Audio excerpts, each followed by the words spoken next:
दोस्तों नमस्कार।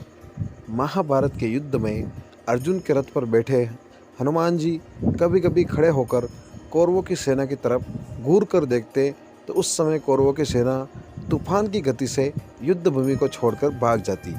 हनुमान जी की दृष्टि का सामना करने का साहस किसी में नहीं था। उस दिन भी ऐसा ही हुआ जब कर्ण और अर्जुन के बीच युद्ध चल रहा था। कर्ण अर्जुन पर अत्यंत भयंकर बाणों की वर्षा किए जा रहा था। उनके बाणों की वर्षा से श्री कृष्ण को भी बाण लगते गए, अतः उनके बाण से श्री कृष्ण का कवच कटकर गिर पड़ा और उनके सुकुमार अंग पर बाण चलने लगे। रथ की छत पर बैठे पवन पुत्र हनुमान जी एकटक नीचे अपने आराध्य की तरफ ही देख रहे थे। श्री कृष्ण कवचहीन हो गए थे। उनके श्री अंग पर कर्ण निरंतर बाण मारता ही जा रहा था। हनुमान जी से यह सहन नहीं हुआ। अकस्मात वे उग्रतर गर्जना करते हुए दोनों हाथ उठाकर कर्ण को मार देने के लिए उठ खड़े हुए। हनुमान जी की भयंकर गर्जना से ऐसा लगा मानो ब्रह्मांड फट गया हो। कौरव सेना तो पहले ही भाग चुकी थी, अब पांडव पक्ष की सेना की भी उनकी गर्जना के भय से भागने लगी।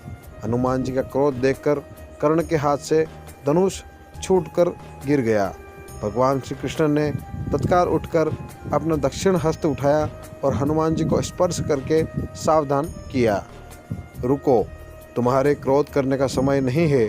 श्री कृष्ण के स्पर्श से हनुमान जी रुक तो गए, किंतु उनकी पूंछ खड़ी होकर आकाश में हिल रही थी। उनके दोनों हाथों की मुट्ठियां बंद थी।